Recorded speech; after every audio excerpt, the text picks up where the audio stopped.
In the heart of Cincinnati, Ohio, nestled between a row of fading shops and silent warehouses, stood a small garage with a rusted tin roof and a faded sign that read, Reynolds Auto Works.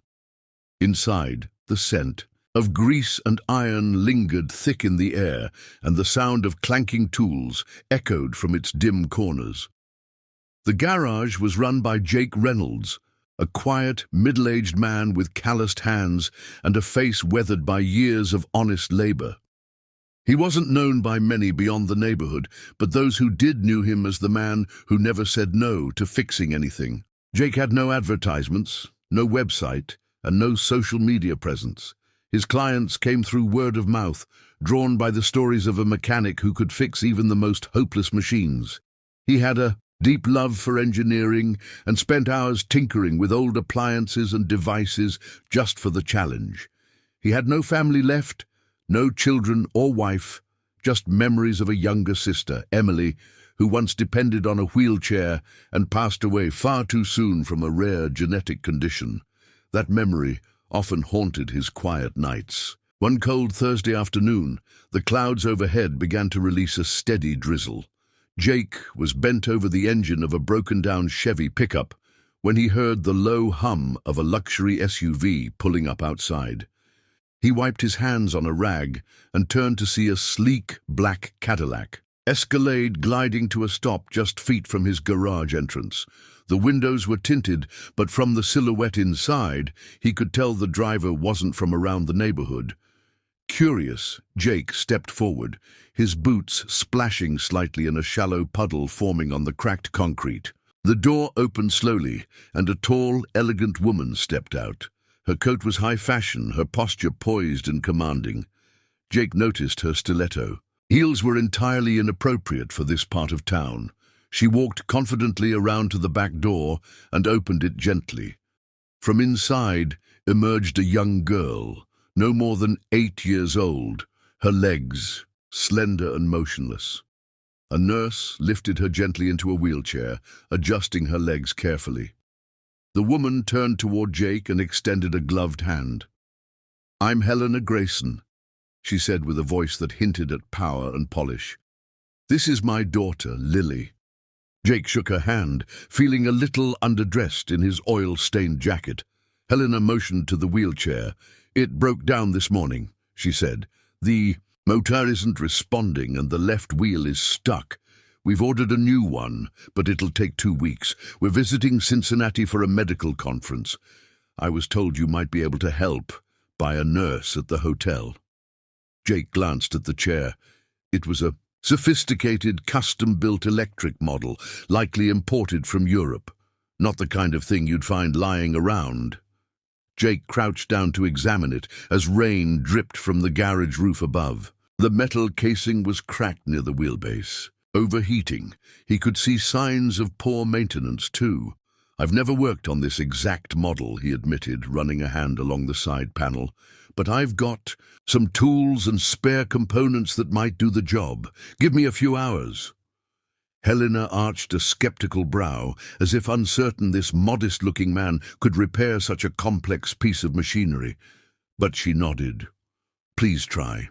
Lily can't afford to be without it." As Helena handed Jake a small case containing the chair's original documents and diagnostics, he noticed the insignia on her bag. Grayson Medical Technologies, a globally renowned biomedical company. He suddenly realized who she was. Helena Grayson wasn't just a wealthy mother. She was a billionaire, one of the most powerful figures in the healthcare industry. But here, standing in his humble garage, she was simply a mother. And Lily, her daughter, looked at Jake with a quiet kind of hope in her eyes that tugged at something deep in his chest. He nodded again. "I'll give it my all." Jake wheeled the chair inside, setting it up on his workbench. As the rain fell heavier, he flipped on the fluorescent lights above, casting long shadows across his tools. His fingers moved quickly but carefully.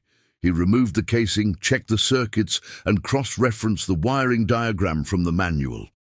The internal battery pack had a thermal crack, dangerous and unstable. The left motor gear had seized from overuse. Most mechanics would have called it a lost cause. But Jake wasn't most mechanics. He pulled out salvage parts from other devices, including a motor from a mobility scooter he once repaired. As the hours passed, Jake found himself immersed in the project. He replaced the faulty capacitor with a modified one from an old treadmill. He soldered broken copper lines by hand, carefully bridging microgaps. He rewired the controller unit entirely and reinforced the frame using aluminum he cut from a scrap engine cover. In his mind, this wasn't just a repair job, it was a mission. He imagined his sister, Emily, smiling, watching him work. She had always believed in what he could build. He used to promise her that one day he'd make something special just for her. Now, perhaps, he finally could. By midnight, the storm outside had passed, but Jake was still working. He tested the wheelchair's battery and drive response. It moved, smoothly, quietly, effortlessly. He adjusted the backrest for better posture, support, and added a small cushion from his office chair. He also noticed something else. Lily's medical notes mentioned she had minimal but present muscle activity in her thighs. He remembered a prototype design from years ago, an electromyography sensor he built for a science fair that could pick up muscle movement and convert it into motion.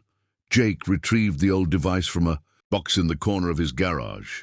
He spent the next hour modifying it, trimming it down, and embedding it into the wheelchair's armrest. It was a long shot, but if Lily had even the faintest muscle control, the chair might respond and assist her in standing or walking, something she had never done before. It wouldn't be a cure, but it could awaken dormant nerves. With a trembling breath, Jake activated the sensor system. Bitugil. Lights flickered momentarily, then glowed steady. He tested it with simulated signals from his hand and saw the motors respond. He smiled to himself, heart pounding with cautious excitement. Maybe, just maybe, this would work. The following morning, the sun peeked through the clouds for the first time in days. Jake was already at the garage, brushing the dust off the restored wheelchair. He had polished the frame, cleaned the tires, and even adjusted the joystick sensitivity to suit Lily's condition. Just after 10 a.m., the black SUV returned. Helena stepped out first, this time in a lighter coat. The nurse followed, helping Lily out gently. She looked a little tired but smiled when she saw Jake standing proudly next to the chair. "You fixed it?" she asked softly. Jake nodded and gestured for her to come closer. Lily slowly approached, the nurse guiding her. Jake knelt beside her. "It's ready," he said. "I made a few changes. Try it." Lily settled into the chair as the nurse adjusted the footrests. Jake handed her the controls. The chair powered up with a soft hum. Lily moved the joystick, and it responded instantly, gliding forward and turning effortlessly. "Wow," she whispered. "It feels so smooth now." Helena stepped forward, clearly impressed. "You did this in one night?" she asked, her voice a mixture of disbelief and admiration. Jake nodded, trying to stay humble. "There's something else," he said quietly, turning to Lily. He explained the muscle-sensing technology he had embedded in the chair, how it could pick up on her leg signals and potentially assist her with movement. Lily looked nervous, but curious. Jake gently adjusted the settings and encouraged her to lean forward and try to push down gently with her thighs. The motors engaged slightly, responding to her tension. The footrest vibrated. Lily's eyes widened. "It's moving," she whispered, "but I didn't touch the joystick." Jake smiled. "That's your legs doing it." Helena stood frozen, her hands covering her mouth, tears forming in her eyes. "Try standing," Jake said gently. With Jake and the nurse supporting her sides, Lily pressed her legs down again, focusing hard. The motors engaged more strongly. With visible effort, she slowly lifted herself up, her knees trembling. Helena gasped. "Lily!" she cried. "Mom! I'm standing!" Lily said, her voice shaking. She stood for 5 seconds, 10, then took a tiny step forward before sitting back down, exhausted but overjoyed. Helena fell to her knees, sobbing. Jake turned away, hiding the emotion in his eyes. For the first time in her life, Lily had walked, and Jake had delivered more than just a repair. He had given hope. Lily's brief steps echoed not just through the quiet garage, but through the hearts of everyone present. Her mother, Helena, still on her knees, wept uncontrollably as she held her daughter's hands. Even the nurse, hardened by years of clinical experience, blinked back tears. Jake stood quietly too, the side, overwhelmed by what he had just witnessed. He had seen many machines come to life in his years, but this was different. This was a life changing right in front of him. He felt something deep inside shift, like a burden lifting. For the first time in years, he felt whole. Helena stood up slowly, composed herself, and walked toward Jake. "I don't know how to thank you," she said. "You've done something. No doctor, no specialist, no therapist has ever been able to do." Jake looked down modestly. "It wasn't just me," he said. "Lily has more strength in her than anyone gave her credit for. I just gave her something that responded to it." Helena studied him for a long moment. "This is more than a repair. This is innovation. What you've done here, it has the potential to change thousands of lives. Have you ever patented your work?" Jake shook his head. "No, Mom. I never thought anyone would care. I just do what I can with what I have." Helena smiled faintly, almost in disbelief. "You're sitting on technology that could reshape pediatric rehabilitation." She handed him a business card. "Come by Grayson Medical HQ next week. Let's talk properly. I think we can do something important together." Jake accepted the card hesitantly. He wasn't a businessman. He wasn't a scientist. He was just a man with tools and a heart too big to ignore a problem when it stared him in the face.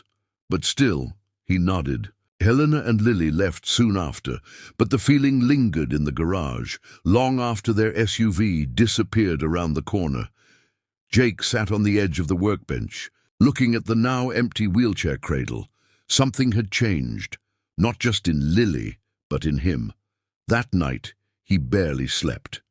Ideas ran through his mind. Modular leg braces, adaptive motor assist, multi-sensor input for paralyzed limbs.